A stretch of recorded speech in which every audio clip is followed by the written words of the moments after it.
Hi everyone, Arya Singh UPSC CSC में आपका स्वागत। तो चलिए आज का क्लास स्टार्ट करते हैं और जानते हैं कि आज हम क्या कवर करने जा रहे हैं।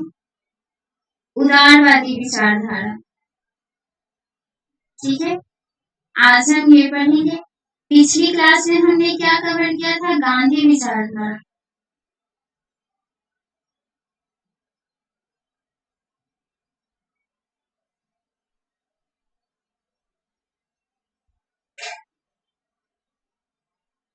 पिछली क्लास में हमने ये जाना। तो चलिए जानते हैं कि उदारवादी विचारधारा क्या है। तो भारतीय संविधान पर सबसे अधिक प्रभाव जो पड़ा वो सबसे ज्यादा उदारवादियों का पड़ा। ठीक है, तो भारतीय संविधान पर सबसे अधिक प्रभाव दृष्टिकोण से किसका है? उदारवादियों।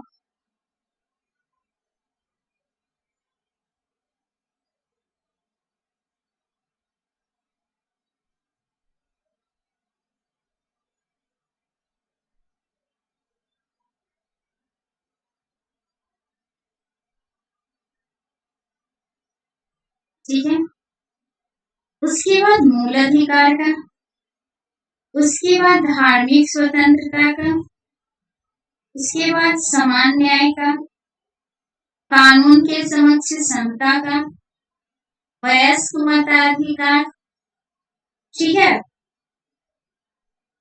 ये उदारवादी विचारधारा है। हमारे संविधान पे इसी का प्रभाव ज्यादा पड़ा है।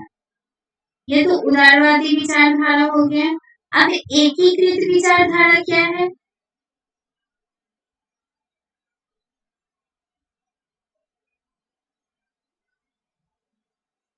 तो चलिए अब ये जानते हैं कि एकीकृत विचारधारा क्या है। तो सबसे प्रबल समर्थक जो सरदार पटेल थे वो उनका था, उनका विचारधारा एकीकृत था। उसके बाद क्या था कि राष्ट्र की एकता और अखंडता को प्राथमिकता देना था।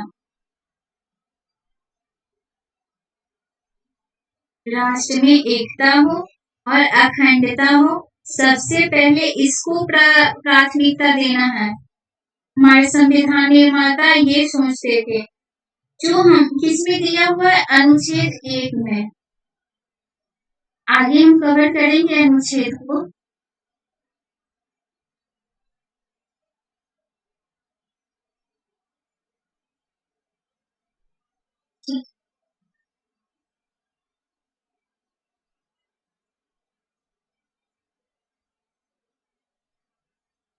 उसके बाद क्या? शक्तिशाली केंद्र। केंद्र को सबसे शक्तिशाली बनाना है, सबसे ज्यादा शक्ति केंद्र को देना है कि हमारे देश के राज्य जो है वो अलग ना हो, इसीलिए केंद्र को अधिक शक्तियां दी जाए। ठीक है,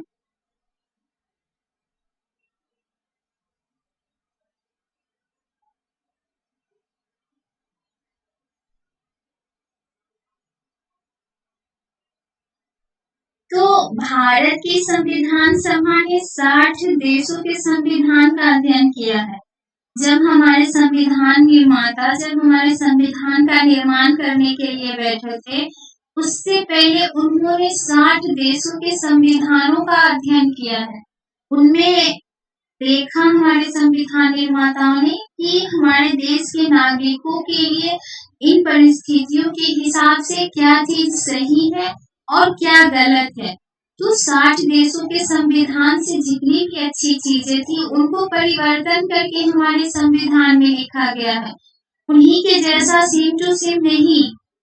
अगर जो बोलते हैं कि भारत का संविधान कॉपीराइट है, नहीं, वो क्वालिटी पढ़े तो उनको पता चलेगा कि हमारे संविधान निर्माता या हमारे संविधान कितने श्रेष्ठ हैं। ठीक है, तो 60 देशों का अध्ययन किया उन्होंने। उसके बाद भारत का संविधान बनाने में 2 वर्ष 11 माह 18 दिन का समय लगा। जब हमारे संविधान का निर्माण हो रहा था तो उसमें लगे समय कितने हैं? 2 वर्ष 11 माह 18 दिन। ठीक है,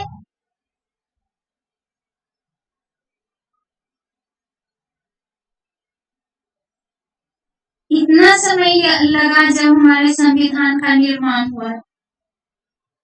तो भारत का संविधान बनाने में लगभग 64 लाख जिन पर संविधान सभा में चर्चा हुई। जब संविधान का निर्माण हो रहा था तो उसमें 64 लाख रुपए खर्च हुए, जिसमें चर्चाएं होती थी संविधान सभा में। संविधान सभा में चर्चा होगी तभी तो अच्छी या बुरी बातें सब लोगों को जानने के लिए मिलेगी। उसमें तो खर्च होता है कि जब लोग आएंगे तो उनके लिए व्यवस्था करना, तो उसमें 64 लाख रुपए उस समय में खर्च हुए। डॉक्टर अंबेडकर ने संविधान सभा में 4 नवंबर 1948 को संविधान का अंतिम प्रारूप पेश किया। ठीक है, जब संविधान तैयार हो गया तो डॉक्टर अंबेडकर साहब ने 4 नवंबर 1948 को संविधान सभा का अंतिम प्रारूप पेश किया कि हमारा संविधान ऐसा है। उन्होंने पढ़कर बकायदा सुनाया संविधान सभा के लोगों को। तो ये जो डेट है, इस डेट को अंतिम, बहुत सारे संशोधन हुए इतने दिनों में, 2 साल 11 माह 18 दिन में बहुत सारे संविधान में जो गलतियां थी उनको हटाया गया, अच्छी बातें लिखी गई। तो 4 नवंबर 1948 को अंतिम प्रारूप पेश किया गया, पद को सदस्यों को सुनाया गया कि ऐसा हमारा संविधान है। तो संविधान पर दूसरी बार 15 नवंबर 1948 से विचार होना शुरू हुआ। ये तो पहली बार है, और ये दूसरी बार 15 दिसंबर को, नवंबर,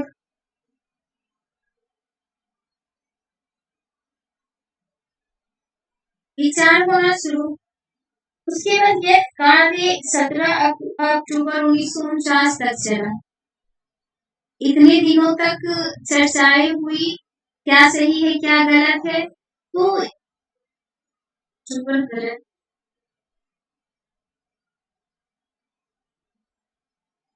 17 अक्टूबर 1949 तक ये बहस चली, ये चर्चाएं चली। अब संविधान पर तीसरी बार 14 नवंबर 1949 से विचार होना शुरू हुआ। ठीक है,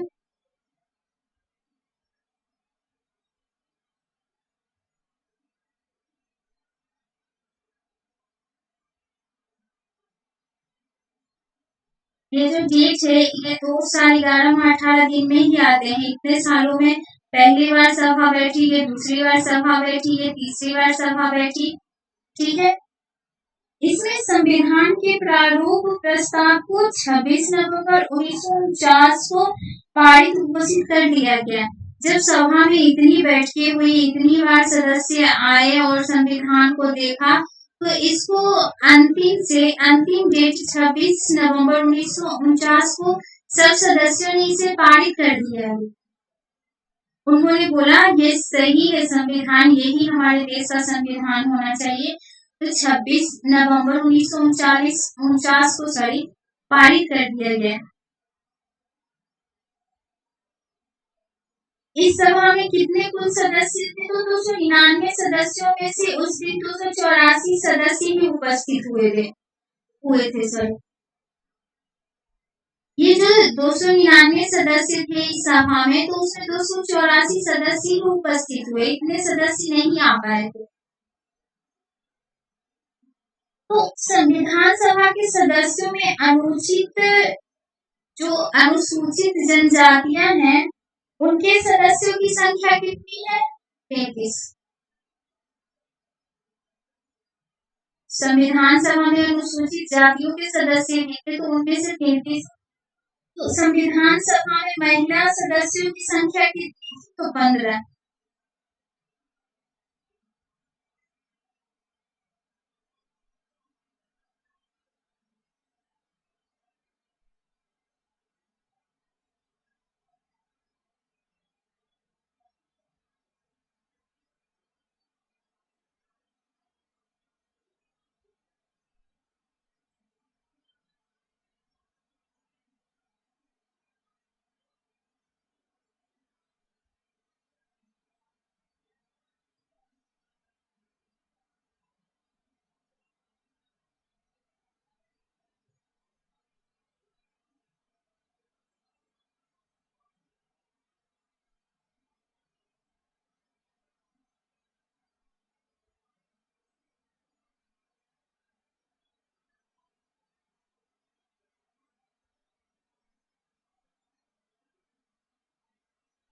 ठीक है।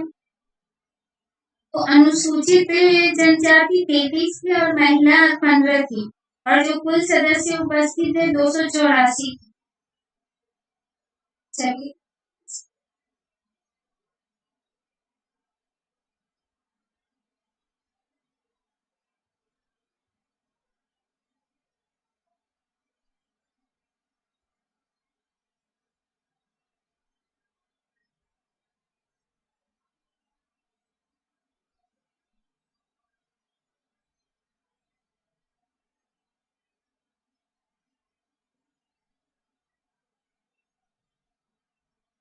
तो आप जानते हैं कि मूल संविधान हस्तलिखित, हमारे जो संविधान में जो लोग थे वो पूरा संविधान हाथ से लिखा गया था, ठीक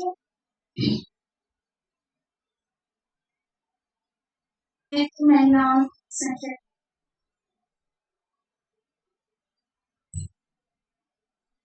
ठीक है।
ठीक है। तो जो हमारा मूल संविधान है वो पूरी तरह से हाथों से लिखा गया है। तो इसको लिखने वाले कौन थे? जो शांति निकेतन के रविंद्रनाथ टैगोर, उनके द्वारा पश्चिम बंगाल के वीर जिले के बोर्ड में जो स्थापित के कलाकार थे, उनके द्वारा प्रत्येक पृष्ठ को, एक एक शब्द को, एक एक लाइन को उनके द्वारा अनोखे ढंग से सजा के लिखा गया है। हमारा संविधान पूरी तरह से हस्तशिल्प है। ठीक है।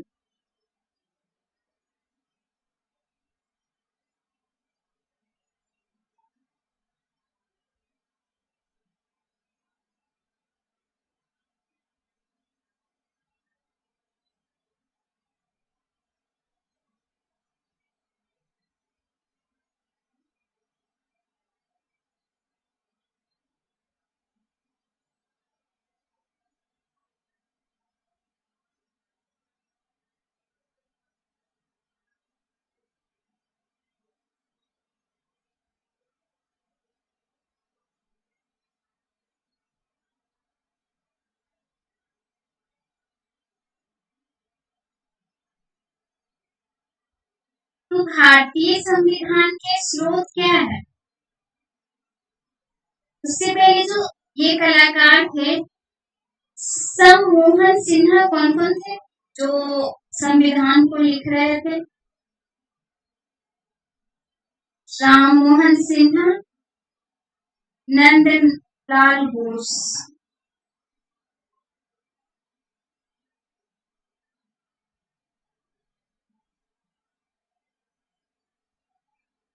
ठीक है। ये दोनों जो थे हमारे संविधान हाथों से अच्छी तरह से, पूरी तरह से सजा सजा के लिखा था, राम मोहन सिन्हा और नंदलाल बोस ने।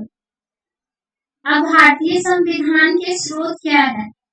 तो भारत शासन अधिनियम, संघीय व्यवस्था, न्यायपालिका, आपातकालीन संबंध, राज्यपाल का कार्यकाल।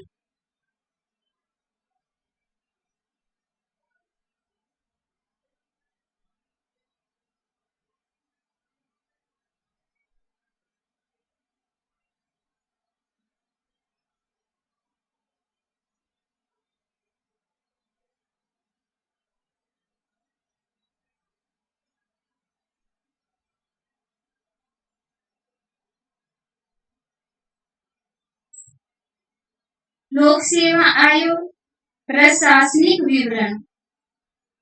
ठीक है। आप जानते हैं कि अनेकों जो उन देश है, उनके संविधान से क्या क्या लिया गया है। ठीक है।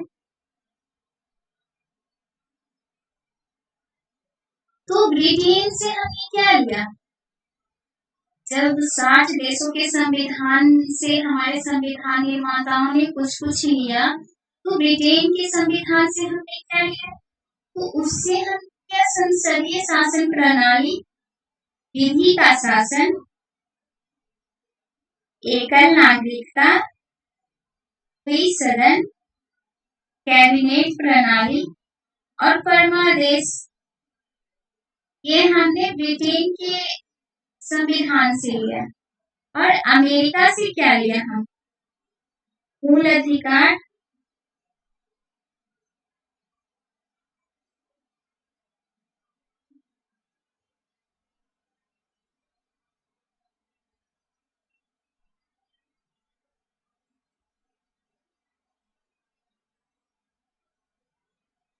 अमेरिका से लिया मूल अधिकार, न्यायपालिका की स्वतंत्रता,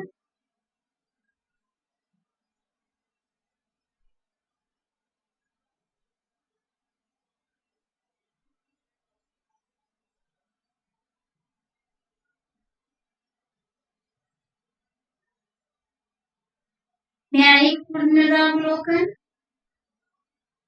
उपराष्ट्रपति का पद सर्वोच्च होगा, ये हमने लिया। कहाँ से? अमेरिका से।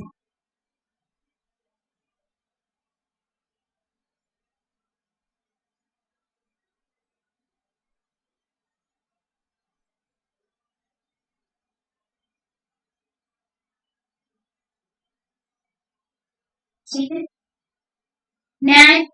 न्यायालय और उच्च न्यायालय के न्यायाधीशों को पद से हटाने की प्रक्रिया, ये भी हमने लिया अमेरिका से। और राष्ट्रपति पर महाभियोग चलाना कैसे है, कैसे राष्ट्रपति अगर भ्रष्टाचार करे तो उनको पद से हटाना है, तो उन पे महाभियोग चलाना, तो ये भी हमने अमेरिका से ही लिया। ठीक है, अब हम जानते हैं कनाडा का संविधान से हमने क्या लिया। तो सशक्त केंद्र के साथ संघीय व्यवस्था, केंद्र को ज्यादा शक्ति हो और पूरा देश राज्य मिलकर एक हो, ये हमने कनाडा से लिया। अशिष्ट शक्तियों का केंद्र में निहित होना, ज्यादा शक्ति केंद्र को दी जाए, केंद्र द्वारा राज्यों के राज्यपालों की नियुक्ति हो, केंद्र ही राज्य के राज्यपालों को नियुक्त करेगा। ठीक है, और उच्चतम न्यायालय का परामर्श न्यायालय निर्णय, परामर्शी न्यायालय, जो उच्चतम न्यायालय न्याय दे दे, निर्णय ले ले, वो परामर्शी होगा।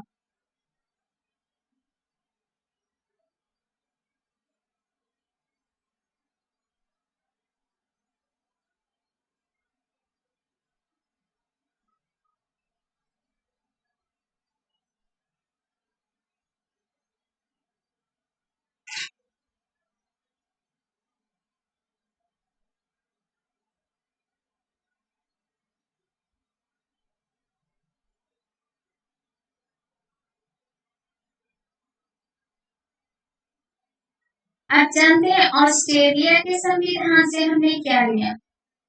तो उससे हमने समवर्ती सूची ली, वो सदनों द्वारा संसद की संयुक्त बैठक कैसे होगी, हमने ऑस्ट्रेलिया से सीखा।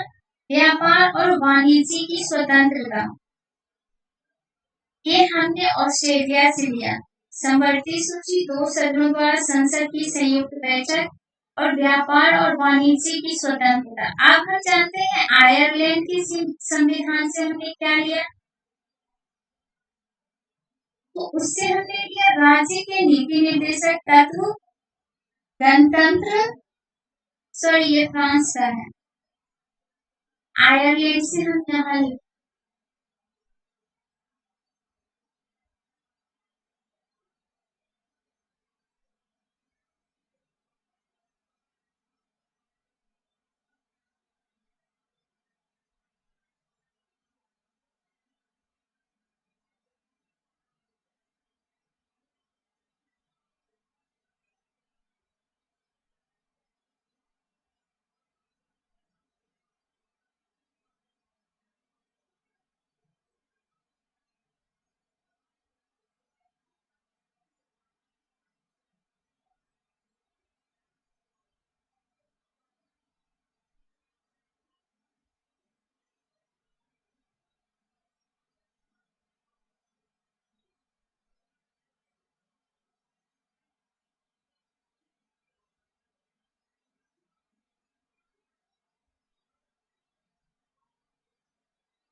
ये हमने आयरलैंड से लिया। ठीक है,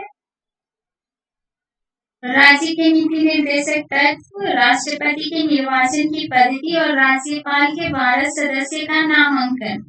अब हम जानते हैं फ्रांस के संविधान से क्या लिया।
फ्रांस के संविधान से हमने ये 4 चीजें ली: गणतंत्र, स्वतंत्रता, समता और बंधुत्व।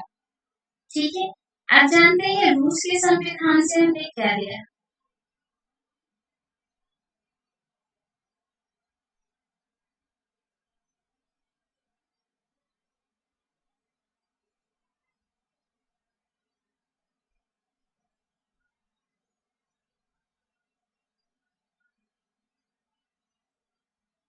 जी,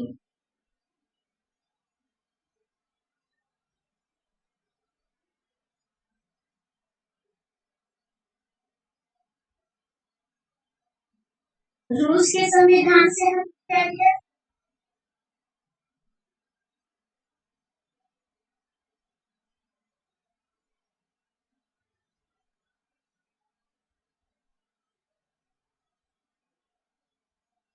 प्रस्ताव में सामाजिक, आर्थिक और राजनीतिक दृष्टि से न्याय। जो भी प्रस्तावना हो उसमें सबको सामाजिक, समान, आर्थिक, राजनीतिक दृष्टि से न्याय हो, चाहे वो समाज से हो या पैसे से हो या राजनीतिक दृष्टि से हो, सबको समान न्याय मिलना चाहिए।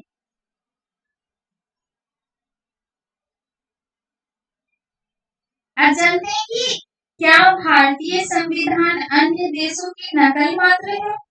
जो लोग बोलते हैं कि भारतीय संविधान अन्य देशों के नकल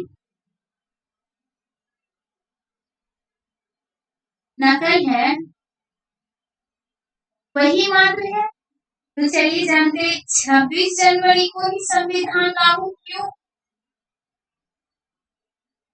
तो दिसंबर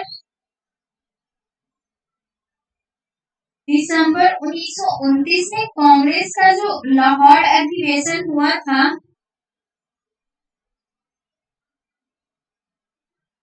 गांधी जी ने जो किया था लाहौर में अधिवेशन, लाहौर में, वही है।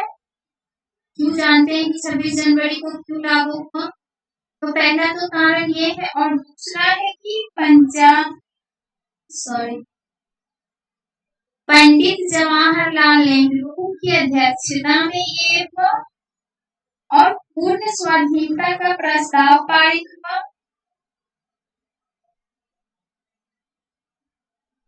उसके बाद 26 जनवरी 1930 को पूर्ण स्वाधीनता दिवस मनाने का निर्णय लिया गया।